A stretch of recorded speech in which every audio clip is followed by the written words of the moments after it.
ষ্টুডিঅ'ত মই জাহ্নবী নৱবৰ্ষৰ প্ৰাকক্ষণতে ৰাজ্যৰ লাখ লাখ লোকৰ বাবে আন এটা ভাল খবৰ গৃহহীন লোকে লাভ কৰিব এতিয়া চৰকাৰী গৃহ প্ৰায় 1,30,000 লোকে লাভ কৰিব চৰকাৰী গৃহ আনহাতে যিসকল ভূমিহীন লোক আছে ভূমিহীন লোকেও লাভ কৰিব ভূমিপট্টা 1540 গৰাকী লোকে লাভ কৰিব এই ভূমিপট্টা লৈ আহিছে সবিশেষ গৃহহীন লোকলৈ নৱবৰ্ষৰ প্ৰাকক্ষণত মুখ্যমন্ত্ৰীৰ বৃহৎ উপহাৰ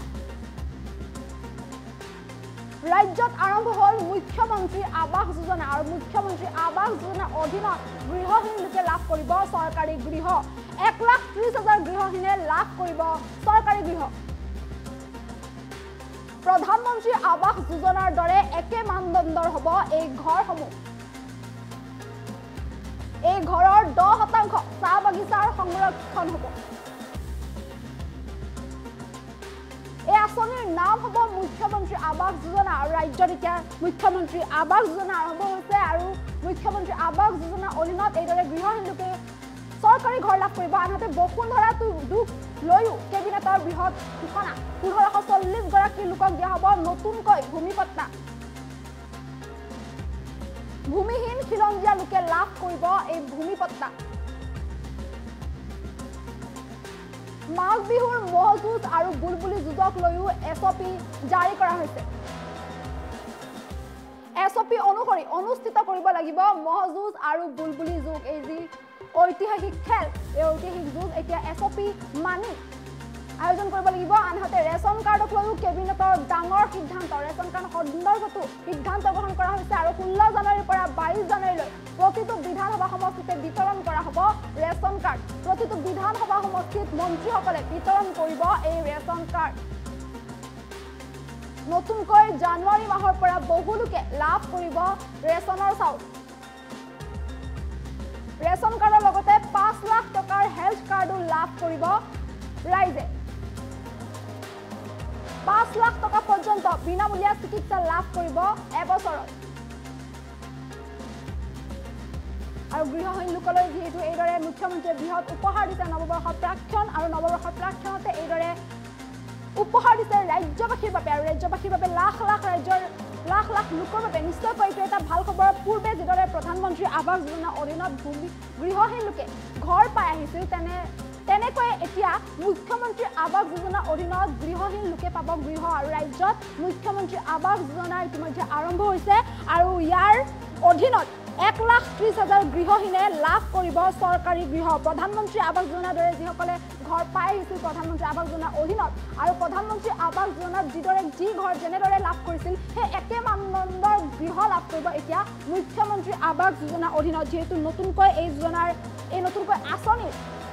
ব্যৱস্থা কৰা হৈছে নতুনকৈ তেনেস্থলত এই আঁচনিৰ নাম হ'ব মুখ্যমন্ত্ৰী আৱাস যোজনা আৰু মুখ্যমন্ত্ৰী আৱাস যোজনা এই যে নতুন আঁচনিৰ ব্যৱস্থা কৰা হৈছে এই নতুন আঁচনিৰ অধীনত এতিয়া যিসকল গৃহহীন লোক আছে তেওঁলোকৰ বাবে নিশ্চয়কৈ এইটো এটা ভাল খবৰ ৰাজ্যৰ গৃহহীন লোকে এতিয়াৰ পৰা লাভ কৰিব চৰকাৰী গৃহ আৰু প্ৰায় 1,30,000 গৃহহীন লোকে লাভ কৰিব এই চৰকাৰী গৃহ আৰু ৰাজ্যত ইতিমধ্যে এই যে নতুন আঁচনি মুখ্যমন্ত্ৰী আৱাস যোজনা সেই মুখ্যমন্ত্ৰী আৱাস যোজনা ইতিমধ্যে আৰম্ভ কৰা হৈছে আৰু কেৱল গৃহহীন লোকে নহয় আনকি ভূমিহীন যিসকল লোক আছে খিলঞ্জীয়া যিসকল লোক আছে যিসকল লোক ভূমিহীন আছে তেওঁলোকে এতিয়া লাভ কৰিব ভূমিপট্টা নতুনকৈ 1540 গৰাকী লোকক দিয়া হ'ব নতুনকৈ ভূমিপট্টা আৰু বসুন্ধৰা যুঁজ লৈ যিটো এই বৃহৎ সিদ্ধান্ত গ্ৰহণ কৰা হৈছে কেবিনেটত তেনেস্থলত 1540 গৰাকী লোকে লাভ কৰিব ভূমিপট্টা যিসকল ভূমিহীন আছে যিসকল ভূমিহীন লোক বা খিলঞ্জীয়া লোক আছে তেওঁলোকে এতিয়া ভূমি লাভ কৰিব আৰু মাঘ বিহুৰ সময়ত যি মহ যুঁজ আৰু বুলবুলি যুঁজ অনুষ্ঠিত কৰা হয় তাক লৈও এছঅপি জাৰি কৰা হ'ব আৰু সেই এছঅপি অনুসৰি এতিয়া মহ যুঁজ আৰু বুলবুলি যুঁজ অনুষ্ঠিত কৰিব লাগিব যিহেতু পূৰ্বে মহ যুঁজ আৰু বুলবুলি যুঁজত নিষেধাজ্ঞা জাৰি কৰি দিয়া হৈছিল বা মহ যুঁজ বা বুলবুলি যুঁজ যিয়ে ঐতিহাসিক যি খেল এই পৰম্পৰাগত ঐতিহাসিক খেলৰ অনুষ্ঠান আয়োজন কৰাত বা এই খেল আয়োজন কৰাত যিহেতু বাধা নিক্ষেপ কৰা হৈছিল কিন্তু তাৰ পিছতে কেবিনেটত এই সিদ্ধান্ত গ্ৰহণ কৰা হৈছে যে এতিয়াৰে পৰা যিয়ে ঐতিহাসিক যি খেল যিয়ে অসমৰ যি পৰম্পৰা ৰক্ষা কৰি আহিছে বা অসমৰ সংস্কৃতি বহন কৰি আহিছে সেই ঐতিহাসিক খেল খেলাত এতিয়াৰ পৰা যি পূৰ্বৰ বাধা আছিল সেই বাধা উঠাই দিয়া হৈছে আৰু এতিয়াৰ পৰা মহ যুঁজ বুলবুলি যুঁজ খেলিব অনুষ্ঠান আয়োজন কৰিব পাৰিব কিন্তু তাৰ বাবে কিছুমান এছঅপি নিৰ্ধাৰণ কৰি দিয়া হৈছে আৰু সেই এছঅপি অনুসৰিয়ে এতিয়াৰে পৰা ম'হ যুঁজ আৰু বুলবুলি যুঁজ আয়োজন কৰিব পাৰিব আৰু এই সন্দৰ্ভত যিহেতু কেবিনেটত সিদ্ধান্ত গ্ৰহণ কৰা হৈছে আনহাতে ৰেচন কাৰ্ডক লৈও সিদ্ধান্ত গ্ৰহণ কৰিছে কেবিনেটত 16 জানুৱাৰীৰ পৰা 22 জানুৱাৰীলৈ প্ৰতিটো বিধানসভা সমষ্টিতে ৰেচন কাৰ্ড বিতৰণ কৰা হ'ব প্ৰতিটো বিধানসভা সমষ্টিত মন্ত্ৰীসকলে এই ৰেচন কাৰ্ড বিতৰণ কৰিব গতিকে যিসকল ৰেচন কাৰ্ডৰ পৰা বঞ্চিত লোক আছে বা যিসকল লোকে ৰেচন কাৰ্ড লাভ কৰিবলৈ সক্ষম হোৱা নাই সেইসকল লোকে এতিয়াৰ পৰা লাভ কৰিব ৰেচন কাৰ্ড দুখীয়া দৰিদ্ৰ শ্ৰেণীৰ বাবে যিহেতু ৰেচন কাৰ্ডৰ বিনামূলীয়া ৰেচন লাভ কৰা এই যি সুবিধা প্ৰদান কৰা হৈছিল বা এই যি সুবিধা দিয়া হৈছিল সেই সুবিধা অনুসৰি আৰু বহু লোকে হয়তো এতিয়াও বঞ্চিত হৈ আছে এই ৰেচন কাৰ্ডৰ পৰা আৰু চৰকাৰে যিহেতু দুখীয়া দৰিদ্ৰ শ্ৰেণীৰ পৰিয়ালৰ বাবে যিহেতু এই বিশেষ সুবিধা গ্ৰহণ কৰিছিল বা এই বিশেষ সুবিধাৰ ব্যৱস্থা কৰিছিল যাতে তেওঁলোকক সাময়িক সকাহ দিবৰ বাবে তেওঁলোকক সামান্য সকাহ দিবৰ বাবে যিহেতু এই যি ব্যৱস্থা গ্ৰহণ কৰা হৈছিল আৰু সেই ব্যৱস্থাৰ সন্দৰ্ভত এতিয়া নতুনকৈ আৰু ৰেচন কাৰ্ড লাভ কৰিব 16 জানুৱাৰীৰ পৰা 22 জানুৱাৰীলৈ প্ৰতিটো বিধানসভা সমষ্টিত মন্ত্ৰীসকলে এই ৰেচন কাৰ্ড বিতৰণ কৰিব আৰু নতুনকৈ জানুৱাৰী মাহৰ পৰা বহু লোকে লাভ কৰিব ৰেচনৰ চাউল এই ৰেচনৰ যি চাউল সেই ৰেচনৰ চাউল এতিয়া জানুৱাৰী মাহৰ পৰা লাভ কৰিব যিহেতু প্ৰতি মাহতে 1 পৰা 10 তাৰিখৰ ভিতৰত ৰেচনৰ সামগ্ৰী দিয়া হয় বা ৰেচনৰ সামগ্ৰী লাভ কৰে তেনেস্থলত এতিয়া ৰেচনৰ চাউল লাভ কৰিব নতুনকৈ জানুৱাৰী মাহৰ পৰা বহু লোকে আনহাতে ৰেচন কাৰ্ডৰ লগতে 5 লাখ টকাৰ হেল্থ কাৰ্ডো লাভ কৰিব আপুনি 5 লাখ টকা পৰ্যন্ত আপুনি বিনামূলীয়া চিকিৎসা লাভ কৰিব এবছৰত গতিকে ৰাজ্যবাসীৰ বাবে নিশ্চয়কৈ এইটো এটা ভাল খবৰ যিসকল বহু ক্ষেত্ৰত দেখিবলৈ পোৱা যায় বা ধনৰ অভাৱত বা অৰ্থৰ অভাৱত বহু লোকে চিকিৎসাৰ ক্ষেত্ৰত হেমাহি কৰা দেখিবলৈ পোৱা যায় বা উন্নত চিকিৎসা কৰিবলৈ তেওঁলোকে নোৱাৰে বা উন্নত চিকিৎসাৰ বাবে তেওঁলোকে যাব নোৱাৰে বা উন্নত চিকিৎসা কৰিব নোৱাৰে বিভিন্ন সময়ত আৰ্থিক অনাটনৰ বাবে তেওঁলোক পিছ পৰি থকা দেখিবলৈ পোৱা যায় কিন্তু এতিয়াৰ পৰা আপুনি চিন্তা কৰিব নালাগে কিয়নো ৰেচন কাৰ্ডৰ লগতে 5 লাখ টকাৰ হেল্থ কাৰ্ডো লাভ কৰিব যিহেতু চৰকাৰে এই ব্যৱস্থা গ্ৰহণ কৰিব ৰাজ্যৰ লাখ লাখ লোকৰ বাবে নিশ্চয়কৈ এইটো এটা ভাল খবৰ আৰু এবছৰত আপুনি 5 লাখ টকা পৰ্যন্ত বিনামূলীয়া চিকিৎসা লাভ কৰিব এই হেল্থ কাৰ্ডৰ জৰিয়তে গতিকে তেনেস্থলত এতিয়াৰ পৰা আপুনি চিকিৎসাৰ বাবে চিন্তা কৰিবলগীয়া কোনো কথা নাই কিয়নো এই যি হেল্থ কাৰ্ড আপুনি লাভ কৰিব এই হেল্থ কাৰ্ডৰ জৰিয়তে আপুনি এবছৰৰ বাবে 5 লাখ টকা বিনামূলীয়া চিকিৎসা লাভ কৰিব আৰু এইদৰে এই ব্যৱস্থাসমূহ গ্ৰহণ কৰা হৈছে কেবিনেটত যিটো এই সিদ্ধান্ত গ্ৰহণ কৰা হৈছে যিসকল গৃহহীন লোক আছে তেওঁলোকে মুখ্যমন্ত্ৰী আৱাস যোজনাৰ যি নতুনকৈ আঁচনি দিয়া হৈছে সেই আঁচনি ব্যৱস্থা কৰা হৈছে সেই আঁচনিৰ অধীনত এতিয়া 1,30,000 গৃহহীন লোকে গৃহ লাভ কৰিব বা চৰকাৰী গৃহ বা চৰকাৰী ঘৰ লাভ কৰিবলৈ সক্ষম হ'ব 1540 গৰাকী লোকে এতিয়া ভূমি লাভ কৰিবলৈ সক্ষম হ'ব যিসকল খিলঞ্জীয়া আছে বা ভূমিহীন লোক আছে তেওঁলোকে এতিয়া ভূমিৰ পট্টা লাভ কৰিব তাৰ সমান্তৰালভাৱে মাঘ বিহুৰ যি ম'হ যুঁজ বা বুলবুলি চৰাইৰ যুঁজ ইয়াক লৈও যিহেতু এতিয়া এছঅপি জাৰি কৰি দিয়া হৈছে আৰু সেই এছঅপি অনুসৰিয়ে যিহেতু এতিয়াৰ পৰা ম'হ যুঁজ আৰু বুলবুলি চৰাইৰ যুঁজ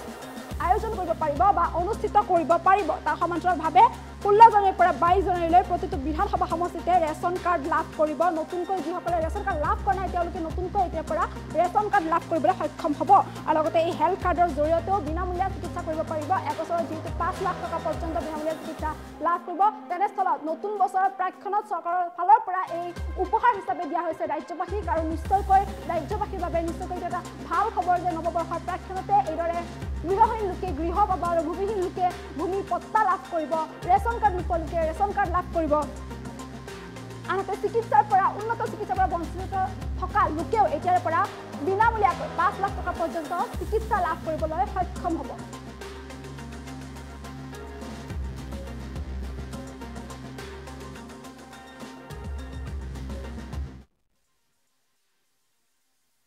যিসকলৰ গৃহহীন লোক তেখেতসকললৈ এটা মুখ্যমন্ত্ৰীৰ ডাঙৰ উপহাৰ সেইটো হৈছে যেনেকৈ প্ৰধানমন্ত্ৰীৰ আৱাস যোজনা ঠিক তেনেধৰণে আমাৰ আৰম্ভ কৰা হৈছে মুখ্যমন্ত্ৰীৰ আৱাস যোজনা আৰু এইবাৰ মুখ্যমন্ত্ৰীৰ আৱাস যোজনাৰ অন্তৰ্গত হৈছে 1,30,000 ঘৰ 1,30,000 ঘৰ ইয়াৰ যিটো মানদণ্ড এইটো প্ৰধানমন্ত্ৰীৰ আৱাস যোজনাৰ দৰে একে মূল্যৰে প্ৰধানমন্ত্ৰীৰ আৱাস যোজনা যিমান টকাত নিৰ্মাণ হৈছে সেই একে ধৰণে আমি এই ঘৰখিনি আগবঢ়াইছোঁ আৰু ইয়াৰে 10% ঘৰ 10% আমাৰ চাহ বাগিচাৰ কাৰণে ৰিজাৰ্ভ থাকিব চাহ বাগিচাৰ কাৰণে শতকৰা 10% আমি ৰিজাৰ্ভ কৰিবলৈ ঠিক কৰিছোঁ আৰু